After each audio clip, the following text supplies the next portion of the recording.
the night that we won, it's like, this is awesome. And then you instantly get left so much emptier than you were at the beginning. Like, wow, like this is what I dreamed of, and this was my dream scenario as a freshman. We've just achieved that, and yet somehow it's like the most unfulfilling feeling, and it's left me as an individual person feeling so much emptier. You're listening to the Identity Sports Podcast, where we dive into the world of faith, sports, and inspiration with athletes from across the country. I'm your host, Zach Vogel.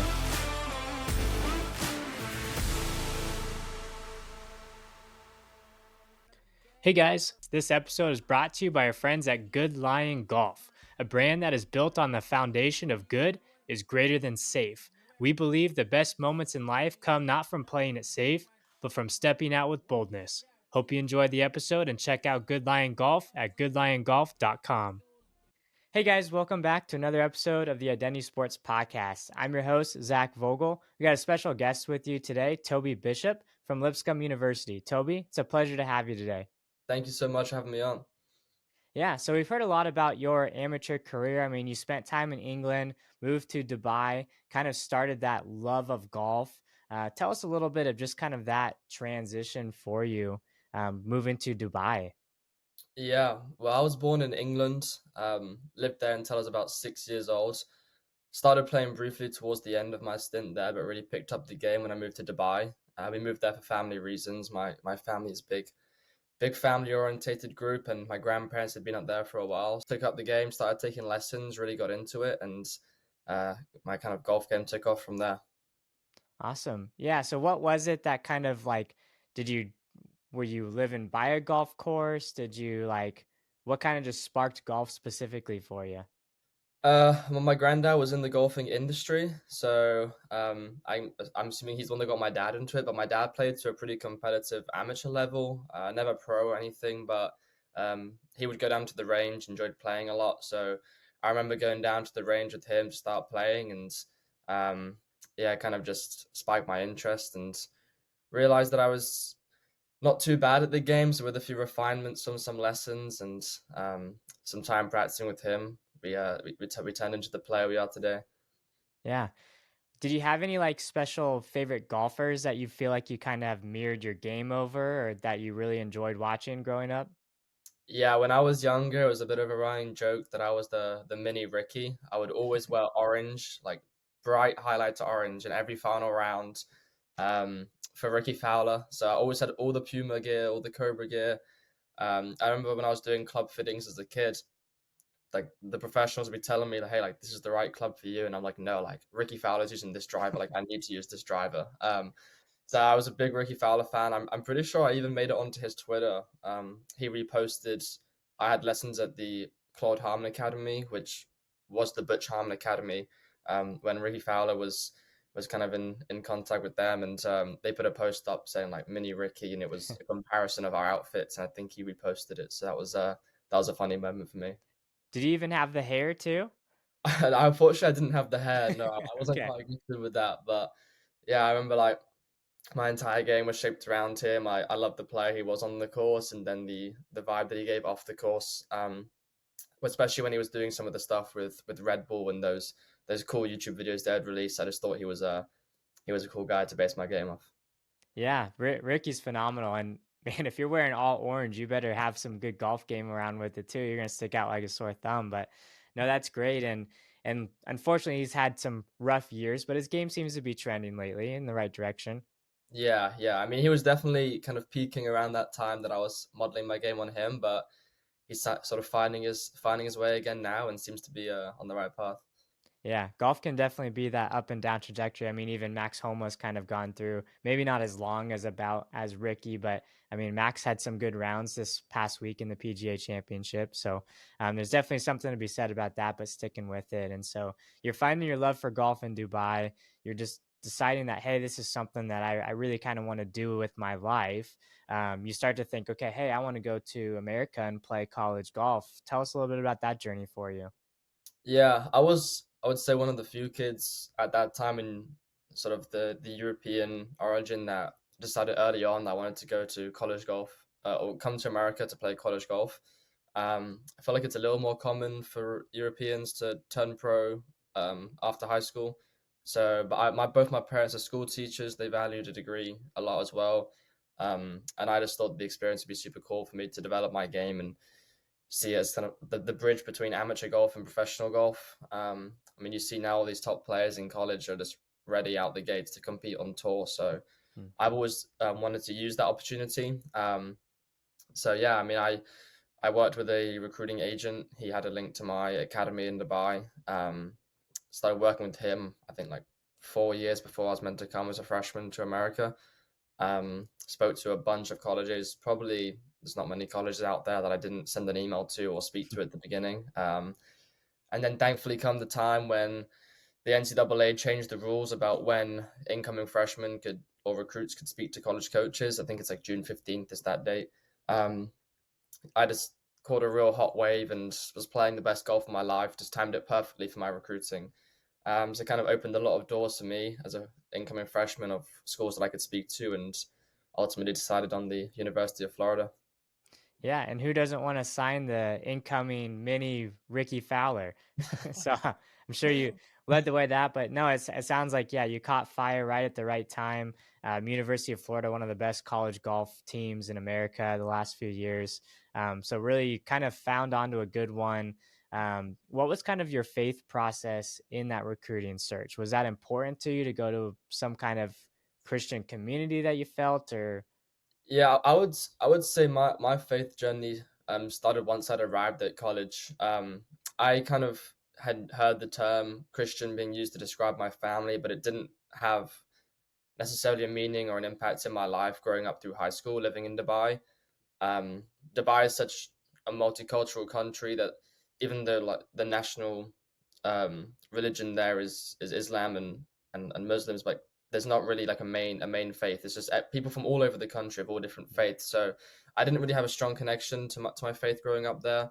Um, However, when I came to college, I found faith through friends and some avenues that were provided to me in college. But it didn't really have too much of a factor in my recruiting as an incoming freshman.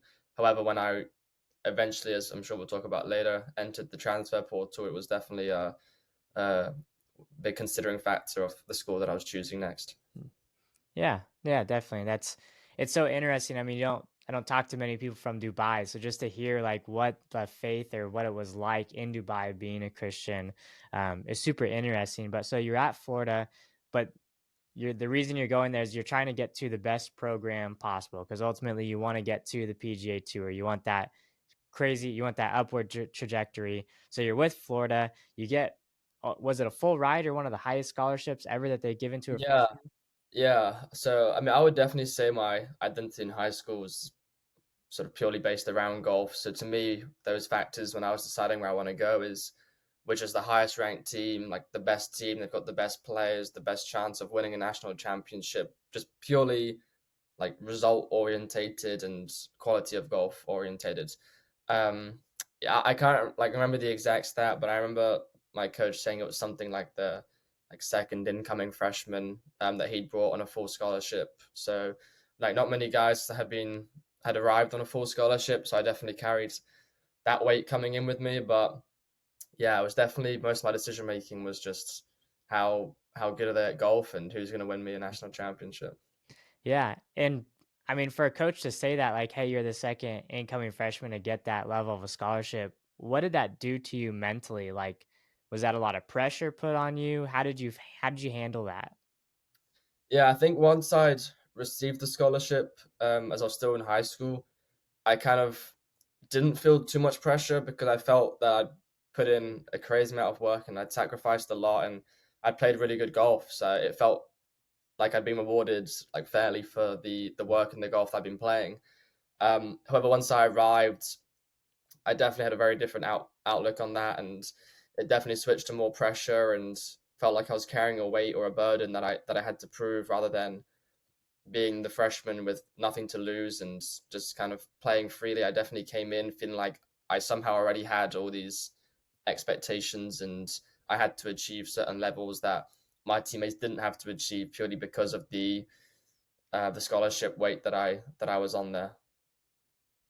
Yeah, and what did that, like, feel like in practice rounds? Like, try and tap into that again, like, just that raw emotion, practice rounds, on the course in competition, like, what does that do to you as a player when you feel that inside stress?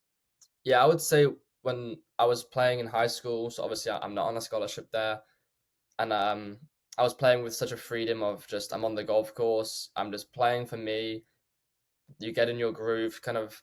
Sometimes people talk about your head goes to this like different state of mind where you're just in this free flow on the golf course.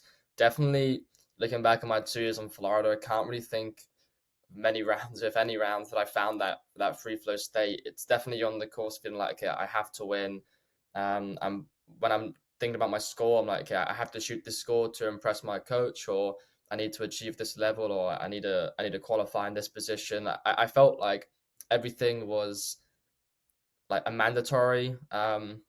Nothing was just all right. Let's just play for you. Let's find this free flow state. It was just a bunch of outcome focused, no process focused thoughts. Yeah, definitely like a heavy baggage to carry, and led to some underwhelming golfing performances for my standards. But yeah, just trying to impress a lot of people rather than myself. Yeah, and did that carry over into schoolwork, social life? Did it just affect all of it, or was it kinda isolated just to golf? Uh, that thankfully we had a lot of resources there, being such a big school for the athletes with their academics. So my academics are actually really good for my few years there. Um, I mean, it definitely contributes to stress, which does leak into all of those categories. I would say socially, obviously my best friends are going to be on the golf team, but when you're feeling like that golf environment is very stress inducing and not the happy environment that it was for you coming out of high school, that makes it harder to like fully indulge in that. Because if I've just left the golf course, I've had a stressful day and I'm carrying all this weight, the last thing I want to do is go and hang out with a bunch more of my teammates and talk about the golf day. Like, I kind of want Mhm. to talk about anything other than golf. So I know my sophomore year, I ended up moving in with some guys in the tennis team to really just give me a different bubble, um, socially away from the golf team. Because sometimes after those qualifying rounds, if I've had one of them stressful days where like I didn't shoot the score I wanted and I'm feeling like coach is mad at me and I'm now disappointed, and rather than going and sitting with my teammates and talking about it more, I just want to kind of go with a different sport, and I'd rather talk about their tennis match or like a tennis match upcoming. We can talk about something completely dissociated from the game of golf. Yeah, it's definitely kind of that almost finding a little bit of your identity in something outside of what you do fully, because you're so wrapped up into it so much. And if that is taken away or your performance isn't there, and we find our identity in our performance, that can be a super depressing and deflating feeling. So that's cool that you kind of started to seek that out, and I'm sure it helped in a lot of different ways just to be able to unplug a little bit or to find where your self worth with those tennis people wasn't how well you played on the golf course versus they probably wanted to get into golf someday and were just asking little fun tips and thought it was awesome. So that Yeah. perspective shift can be huge. But so I mean, Florida was great performance wise as a team. I mean, you guys went on to win. Tell us just that performance. I mean, tell us some of the accolades from that year, and then even going from something where that was like, hey, you went to college specifically to win. You're with a team that won. You're set up the next 4 years to potentially win again or be in a good position to do it again. But you just felt like you needed something different. Tell us a little bit about that. Yeah, so my freshman year, we won the SEC championship, which it's just the hardest division, the hardest conference to win, pretty much in college sports. And we won the national championship as well. So we kind of clean swept all of the accolades. Had a great season. One of our guys, Fred Biondi, individually finished second to Ludwig Aberg, who now is like a top 5 player Yeah. in the world in the rankings. A couple of the guys like Ricky Castillo and Eugene Lin are ranked in like the top 25 individually. We just had an awesome team, sort of, like I say, clean swept all of the accolades. And um, as you said, kind of that as a freshman to have that in my first year is like, wow, like I've got all the Infinity Stones to take with me now for the next couple of years of college. Like that, it should have set me up for many more years of success. And even bringing in new recruits now would given us a higher chance to win more accolades over the next few years. But like for me, that was kind of where I started to really notice a shift in my focus and my priorities and my journey with faith. And yeah, just not sort of the all of those accolades not really like living up to the weight that I had put them to before I'd achieved them. Yeah, yeah, absolutely. And so you enter the transfer portal, which is not an easy decision for someone that's not a US citizen. I mean, you're on a visa, right? And so if you don't get recruited, I mean, if you enter the transfer portal and you don't end up anywhere, you may be going right back to Dubai, even though your dream is to stay in the States. So that's a tough decision in itself. Tell us just what you were then looking for and just that ultimate what was like that final push of like, I have to do this for myself. Yeah, so I remember speaking to my parents about transferring. At the end of my freshman year, it was like definitely a conversation. Just hey, like my coach had kind of like come forwards to me saying that he thinks it's like an opportunity for or an avenue for me to look at, and I was like, I mean, I've worked so hard my whole life to like reach this point, and we've had one of the best teams in the country. So obviously playing opportunities pretty limited. We had a squad of 14 players, only 5 guys get to play each week. And we just won the SEC and we won the national championship. So like those guys are obviously pretty good. They're the right guys to play.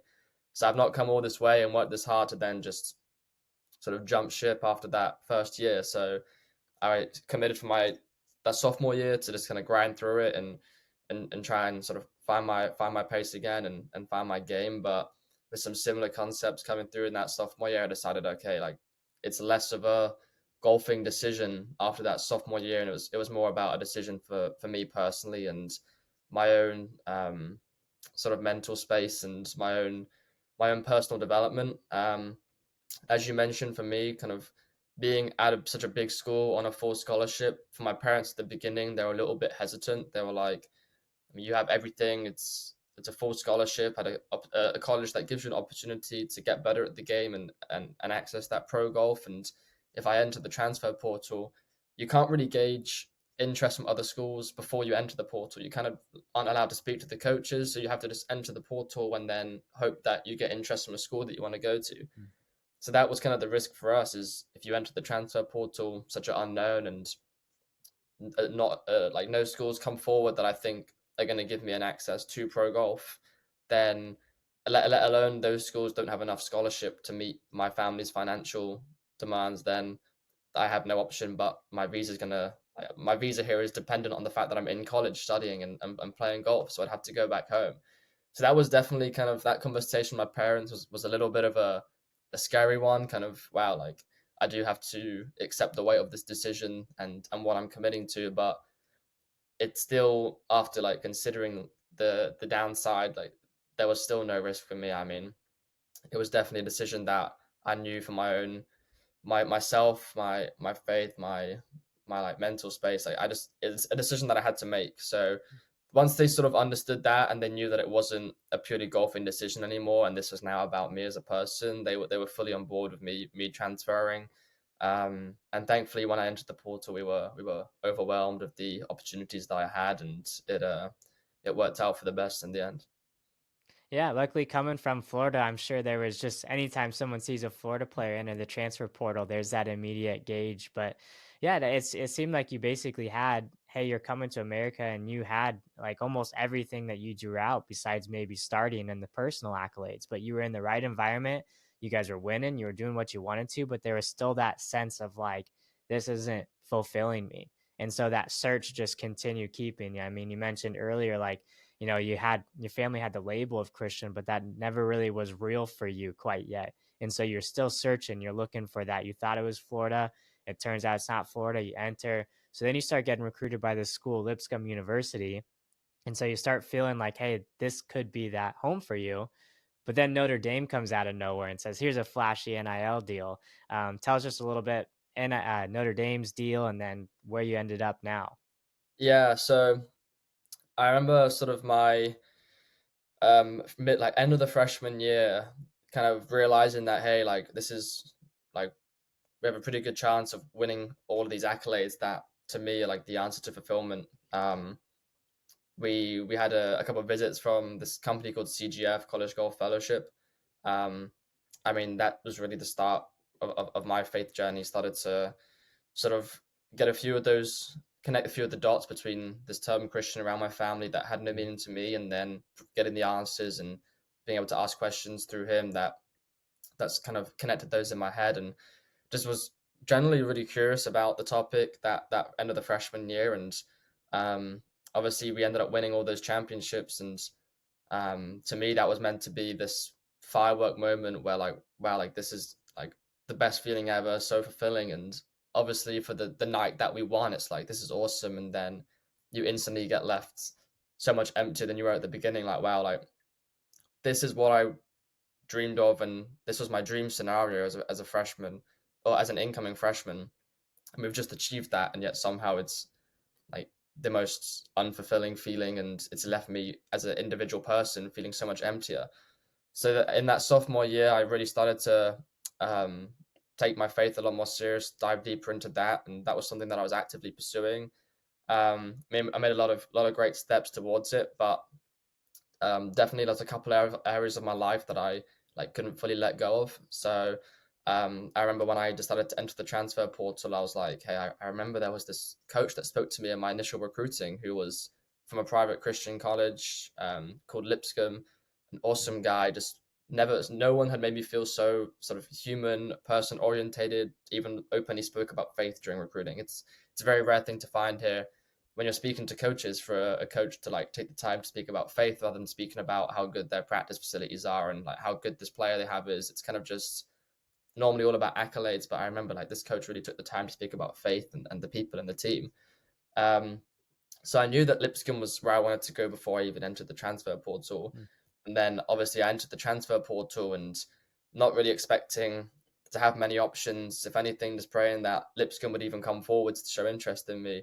Um, and yeah, I got a couple like much bigger schools than I expected. One of them being Notre Dame. I'd spoken heavily to them as an incoming freshman, was super close to committing to Notre Dame as a freshman. They were actually my first full scholarship, so for a kid in Dubai, like being like, wow, like that is like a massive school already. Like the Yeah. financial weight's been lifted off us. That the only thing that put me off originally was the weather. Being from Dubai, I was like, I need somewhere warm. Like this place is a Yeah. little bit cold. Let me just wait Yeah. to see if like a warmer school comes in.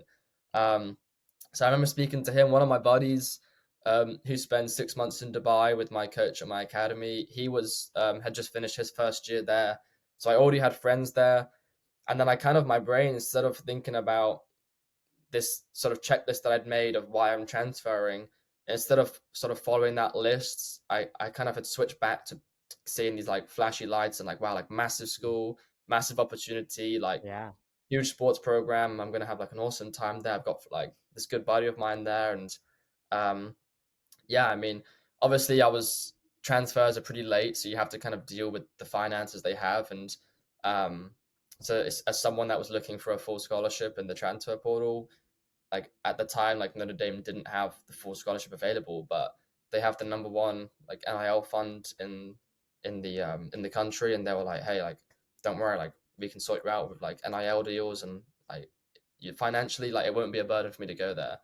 So I was like, wow, like this is awesome. Like I didn't expect a school like this to come back after me after sort of 2 years really just being out of that form that I was in high school. Um, and I was like, this is awesome. So I ended up actually committing to Notre Dame in the transfer portal. Um, and then I remember like my parents were kind of mixed about it. They were like, on one side they were like, wow, like we thought he was giving up this big college, like big opportunity to transfer, but he's actually found like an equal level in terms of size of Yeah. college. Um, but then on the other side, my mum was like, hey, like I was listening to the things that you were saying about why you want to transfer, and like I'm really not sure if we've like exactly followed that list. I feel like we've kind of got distracted by this like massive opportunity. Um, Thankfully, a couple days later, um, so Coach Hendrigan, the coach at Notre Dame, told me, hey, by the way, like our academics, it's like super difficult. They like scrutinize your transcripts a lot. Like it's difficult to get admitted as a transfer academically into Notre Dame. And he's like, just I would keep your recruiting open, like don't shut anything down, just in case something doesn't go right here. Mm. Obviously, not expecting anything to go wrong.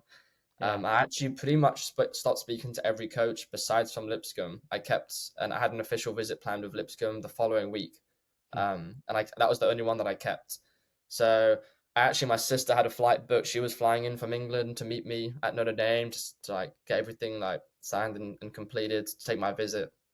Um, and coach called me. He's like, dude, like, I'm so sorry. The academics, like your transcripts didn't go through. I had academic honor roll in the SEC my first 2 years. Like I had great grades, but the in Florida we took a lot of online classes, whereas in Notre Dame they have a zero online class policy. All of the classes have to be in person. All exams have to be in person. So just when I only calculated my in person classes, I didn't transfer enough credits in to be up to date where I need to on my for my degree audit.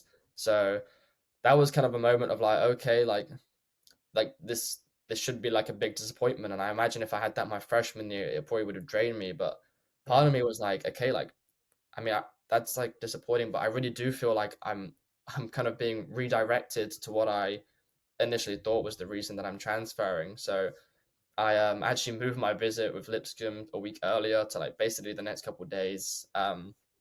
I flew over there. My sister came with me as well, and I committed to Lipscomb. And I think looking back, that was one of the most important moments to me in my journey with faith, and just like the exact thing that I needed in that transfer portal. Yeah, God has a funny way of working, right? Just Yeah, for even sure. before freshman year, Lipscomb was it stood out to you, just the way that the coach talked to you, and there was something different about it. But you had to go through some different things and some different trials to get to that, not final destination place, but to that next chapter in your life. And so you Yeah. get to Lipscomb University, you heard the coach still there's something different about him, you're sensing it, you're searching for your faith, you're doing CGF, you're doing all these things. What was just that first feeling? I mean, you step on campus and the first practice, I mean, what was the difference there, the first practice there compared to maybe Florida or other places you had been? Yeah, I remember instantly arriving at Lipscomb, it just being like a faith community. The community was it's overflowing with people of faith. I remember even my first class, I turned up. I had a business class. I can't remember the exact class it was, but it was business related. And before we even started, the teacher brought up like three Bible verses, related them to the class that we're going to be doing. And I'm like, wow, like I'm in a business class. And like even this business class, which is about like making money and profit and like growing these companies is being brought back and surrounded, like the way that she's teaching is like through faith. And I was like, this is just like, it feels like the healthiest environment ever. In practice, I remember like because I was sort of battling with this burden of okay, I'm carrying so much scholarship and I don't feel like I'm playing as well as I need to justify this scholarship. So like now my coach is like upset with me and I'm not like pleasing my coach in the sense of I'm not meeting the expectations that he had coming in. I was kind of it created this like divide between me and the coach. Like I felt he was obviously focused on those five guys in the lineup.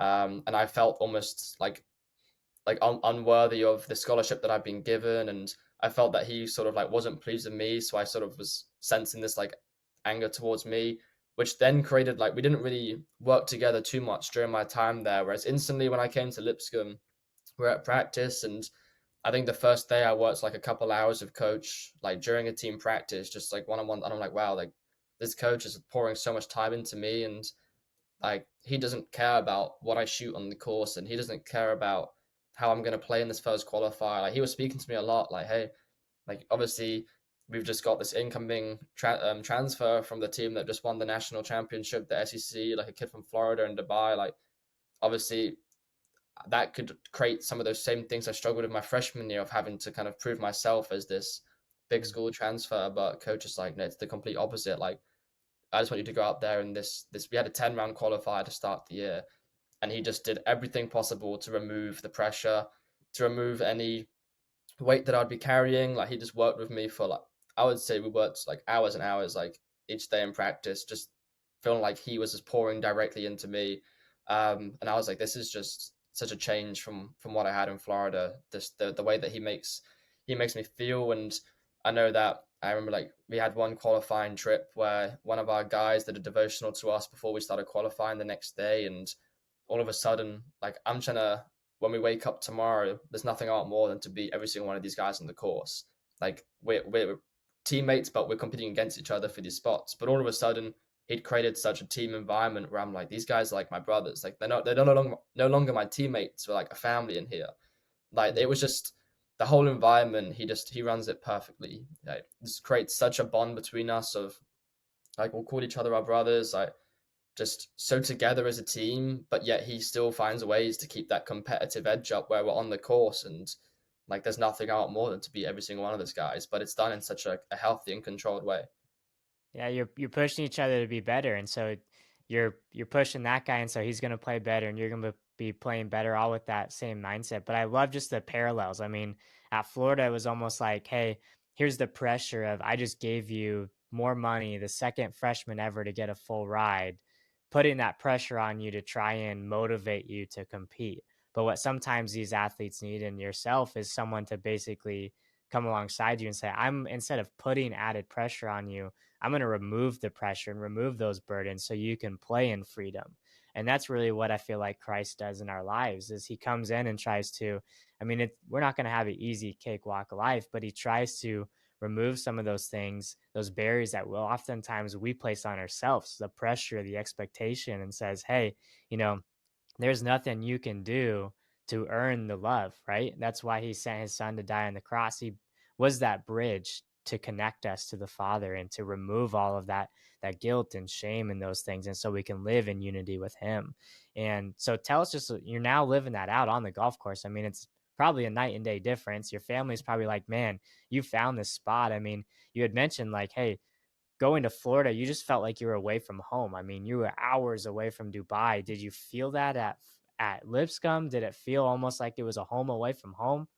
Yeah, I mean, I definitely felt at times in Florida that I mean I traveled a lot growing up away from family. I played a couple of years on a mini professional tour, so I was traveling a lot. I was used to being away from home, so I never really got homesick in that sense. But it definitely like didn't feel like I'd made it my home when I moved to Florida. I'd moved country planning to like live in the United States the rest of my life, and it definitely still felt like I was away from home. Um, I think that you kind of explained it perfectly during my time in Florida. Everything I was doing was about earning. Like it was like on me to earn. Like so if I was on this full scholarship, I now have to meet these standards and do like these great things to earn my coach's respect. And I have to do these great things to even at times like earn my own sort of like happiness and morale. Like if I don't do this, then like I'm gonna feel down the rest of the week, and if I don't make this qualifier, I'm gonna be down, and if I don't shoot these scores, my coach isn't happy with me, and if I don't work this hard in our team workouts this morning, and if I don't do this good in practice, my teammates might be like for show with me. It was just a whole culture about constantly having to impress other people and earn sort of my status there. Whereas moving to Lipscomb and just completely like giving all aspects of my life to faith and really just deeply finding my faith here, it was kind of like wow, like there's really nothing I can do to contribute like towards my salvation. Like as long as we believe in the gospel, like we believe that Jesus really did rise up 3 days later and he did defeat death to provide us that bridge, then like there's nothing that I can do. So now like all of a sudden I'm on the course with this freedom of everything that I'm doing is just like in glory of him and to glorify God. Like it's such a freeing feeling of like spending 2 years being like in obviously it's not, but in to relate it to faith would be like that culture is a culture that believes that it's your good works that are contributing towards your salvation, whereas here it's obviously understand the gospel like hey, like there's nothing that I can do myself, like even my best of works is just it's nothing. It's like not even remotely close to anything that he can achieve. So it's definitely a freeing feeling. I know for sure that even at times that I've had tough weeks and been struggling with my game, I've never once felt as down or as unmotivated or as lost as I did in Florida. I feel like I've got teammates, a coach to pick me up, and I've got a community outside of the school with faith that are there to support me as well. And I've always felt like my lowest points here have still been higher than my highest points at Florida. So it's been a stark contrast, but being able to sort of zoom out and look at the bigger picture of those 3 years, it's an awesome journey to see and to clearly see that difference. That's awesome. I love that. And I'm so happy that you were able to find that and experience getting to compete in that freedom. And you mentioned you're also heavily involved in college golf fellowship. Um, I know, William Kane and some of those guys, you were actually able to get baptized there. So congratulations on that. But tell us a little bit just some of the work that College Golf Fellowship does almost in tandem with Lipscomb University. Like, how do they teach you to actually honor God while competing and while on the golf course? What does that look like? How do you do that? Yeah, so College Golf Fellowship is, I mean, it's just one of the greatest companies that I know. I'm not even sure what the correct term is used. But they sort of all around. They have staff at not every, but pretty much like all around the country. Work with the colleges near them. They'll also travel around to colleges that don't have someone staffed on them. They set up retreats for people to go and travel to. I think there's one actually coming up in Orlando pretty soon. And basically they sit down. So for us, we have William Kane staffed here in Tennessee. Um, so it's Lipscomb, Vanderbilt, Belmont, Trevecca. We have a couple of guys from some local high schools that come around here. Just people that all get together, and it's they create a zero pressure environment where you don't have to feel like you need a certain understanding of faith. You don't have to be a certain point in your journey of faith to attend. It's an open invitation for people that want to learn about the gospel and share this community. Which was me at the beginning. I mean, when I first started going with Jace at Florida, Jace is located in Georgia. He would drive down to us to meet maybe like once a month because obviously he wasn't staffed in town. Um, and at that time, I was someone who was at literally step one in my journey with faith with no knowledge. And he created an environment where I just felt so comfortable to go and ask any question. And he would just teach us the gospel.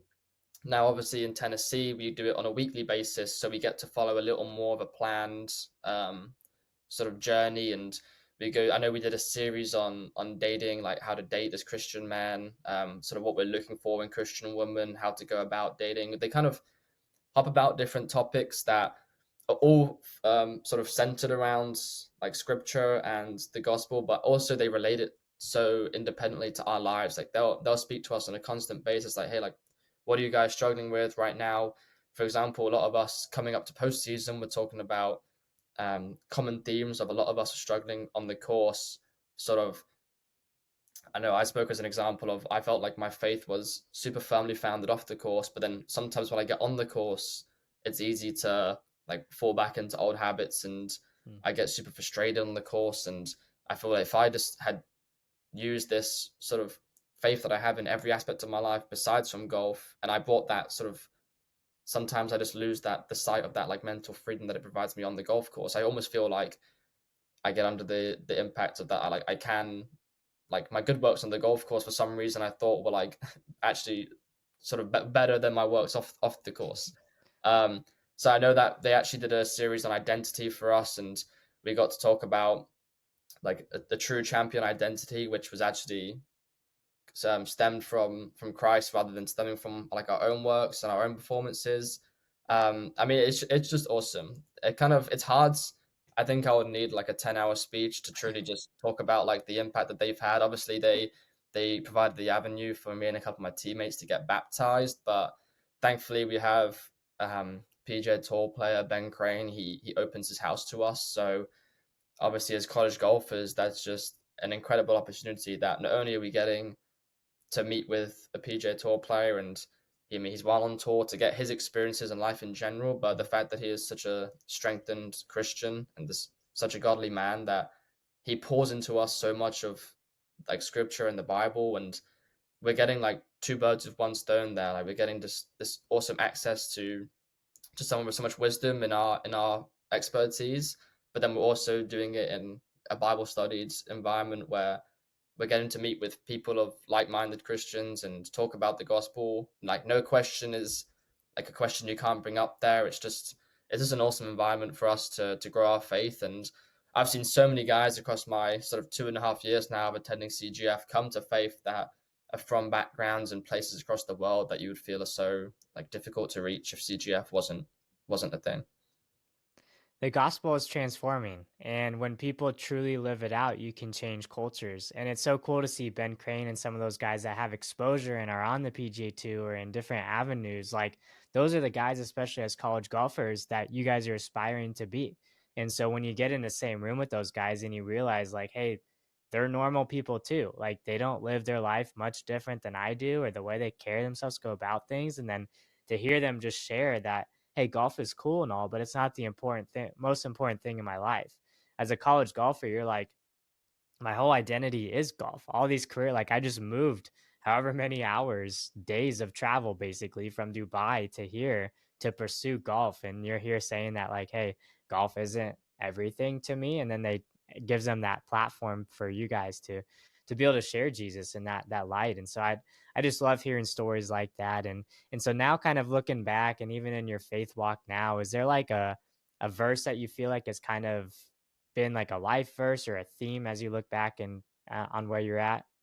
Yeah, I mean, I would say probably my favorite verse because I feel looking out from the outside in at my journey, the Romans 8:18, for I believe that the sufferings of the present time are not to be compared with the glory that is to be revealed to us, is like perfectly encapsulates my journey. That there's been so many times where looking back in the moment, I felt like I was suffering that Mm. wow, like I've come all this way expecting to receive sort of like this and I've not received that. And sort of I was expecting this fulfillment and like now I feel in such a hole and like I'm not playing the greatest golf. I don't really feel like I have like an identity here. Like if anything, it's almost like, at the time I'm like pitying myself for this situation that I found myself in. Whereas like looking back now, like knowing that God's plan is just far greater and far wider than like I could have ever imagined. That was all of those were just such pivotal sort of turning points in my journey to lead me to where I am today. Just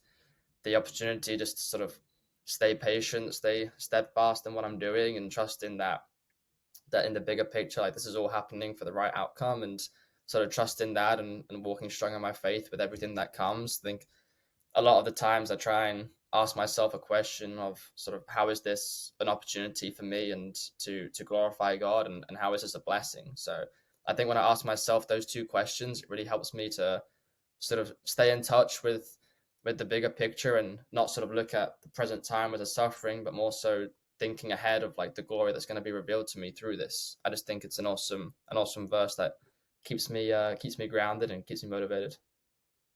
Amen. Yeah. Now going into like this next year, I mean, you're obviously summer break, you're preparing, you're still practicing, playing some different tournaments around the Lipscomb area. What are kind of your goals for this upcoming season and summer that you have laid out for you? Yeah, I mean, it's actually funny because when you asked me that question, one of the first things that I thought of wasn't related to golf. Whereas if I'm sure if you asked me that as an incoming freshman, I would have rattled off 100 things about my golf game that I was going to improve. I mean, the first thing that came to my mind is within my journey of faith.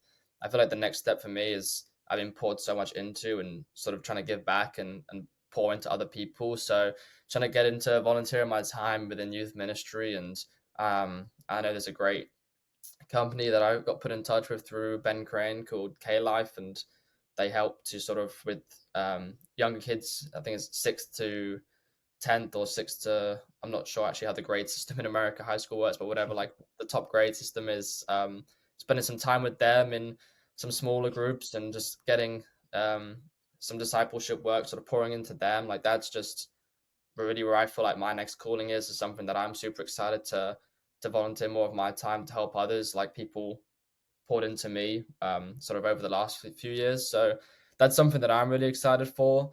Within the golfing world, we are kind of what I would think on paper people would call a rebuild. With the fact that we're going from the current 11 people on our roster this year, we have only 5 returning. So, I mean, we're really going to have a new squad next year, which being one of the older guys, it's going to sort of provide me an avenue to step up some leadership qualities. And I'm excited for us to sort of prove that rebuild term wrong and so that sort of with the culture that we build at Lipscomb that we're able to achieve much greater things than people might think with a new group of guys. So just getting to meet the new guys first. I've not been able to meet a lot of them in person yet, but just sort of create that environment where, unlike maybe I didn't find that homely feel initially when I came to college, some of our incoming freshmen, ensuring that they feel super at home and sort of set the example of how we practice and how we play and how we work out and how we are as people and how we conduct ourselves off the course. Just I'm super excited for what the team can achieve next year. I love that. It's full circle, right? So you were at Florida for those early years, but now you're the older guy on campus. I mean, you're one of those veterans and they're the leaders that they're going to look to when they come in. And so for you, all those experiences that you had at Florida, it's so great that you kind of recognize that now and you're like, hey, I can help a freshman that comes on in his first day on campus. I can be that guy that kind of guides him of something, basically someone you wish you had at Florida. You can come in and be that guy for some freshmen on campus. And I love that you're doing that with the younger generation too. I mean, it's just cool to see that again, like if you would have asked me a couple years ago, it's, hey, I've got all these golf things that I want to accomplish this summer. But the first thing on your list is how can I give back? How can I pour into those kids? And yeah, you're still competitive on the golf course. You still want to win. You still want to compete. It's just done differently. Again, like you're competing with your brothers. You still want to beat them, but it just looks different than that, like fighting tooth and nail as you're almost that pressure of you're fighting for a spot versus you'll still be happy for your buddy if he beats you on that given day, but you're going to try and beat him the next day, right? Like that For sure. competitiveness still Yeah. lives inside you. Like I have a pretty busy summer schedule. Actually, my first event is the first week of June, which is coming up pretty quickly. I literally go from the final round of that tournament. I drive straight to my next tournament. Then I've got about 5 qualifiers for sort of the bigger events of the summer, talking like the USAM, the Southern Am, and events like that, playing the state opens. But like before, that was sort of, again, this would have been a time where I start to feel that pressure build up of like, okay, like if I've not met my expectations in the season, let's like really perform well here to sort of like boost my credibility when we return now for the next year. But like my outlook now is kind of just seeing the game of golf as like a platform to me for me to talk about my faith and sort of reach people through that. And obviously there's no loss in my desire to play. Like I'm hungrier than I've ever been to sort of win these tournaments and to be the best golfer I can to achieve my dream of playing on tour. But the sort of the outlook that I have and the approach that I take to it now is that I understand that I'm not in control. So just sort of using these events to at the platform that I have of the game of golf to really just be the strongest Christian that I can be and sort of just use my platform to sort of project that is just kind of such a blessing. And sort of instead of going into the summer with nerves and anxiety, I can kind of go into it with excitement and freedom. And I'm obviously I'm super stoked to see how I'm going to do in those. But regardless of the outcome, I know that it's not really going to affect the person that I am. Man, yeah.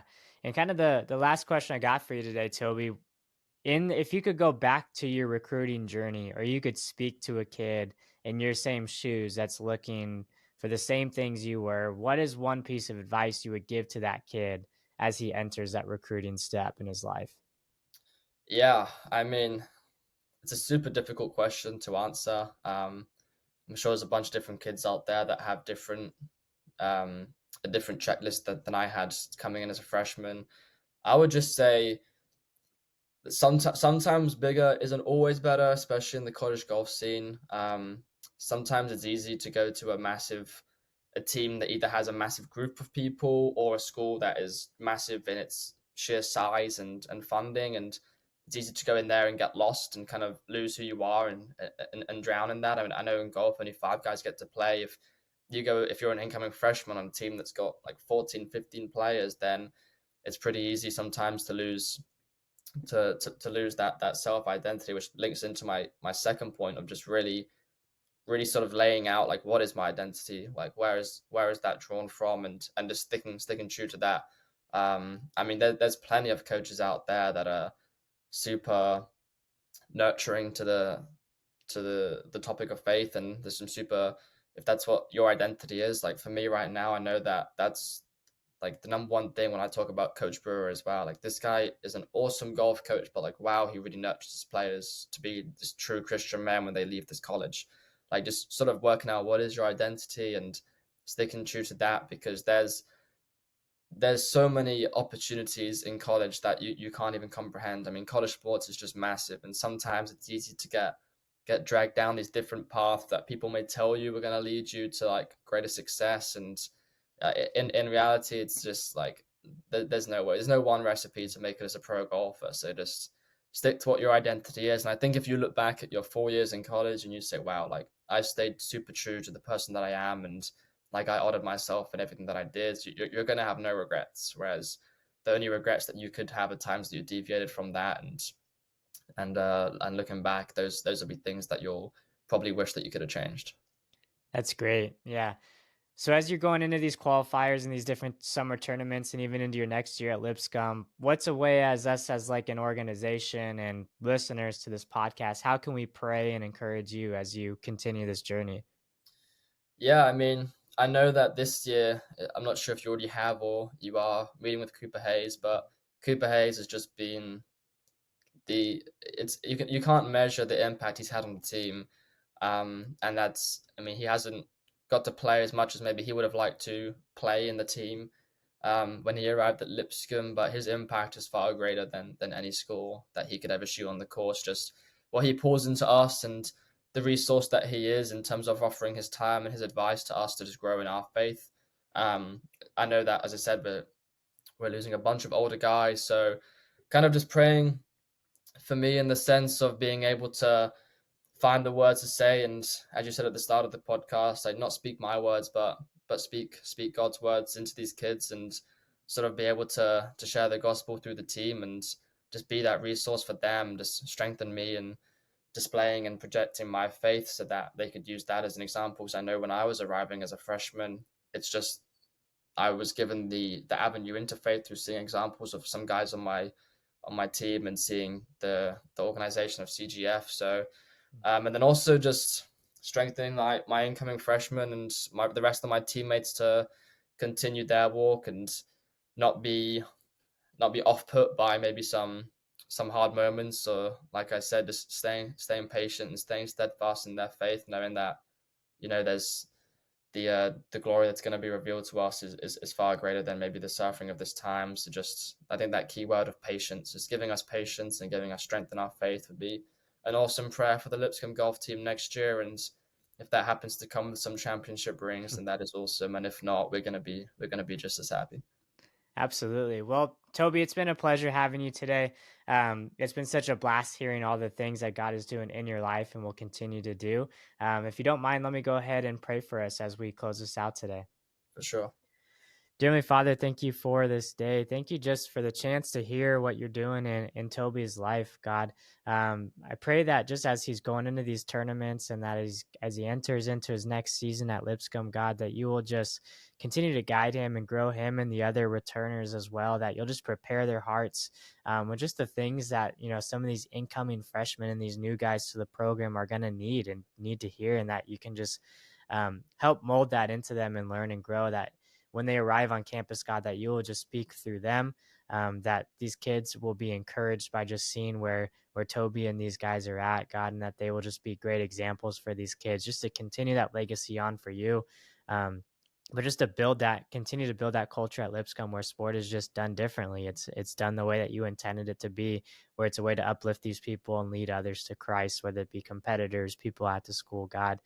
Just encourage Toby and his whole family and what you've got going on in their lives, and continue to strengthen them in their faith. And we pray this in your name. Amen. Amen. You're listening to the Identity Sports Podcast, where we dive into the world of faith, sports, and inspiration with athletes from across the country.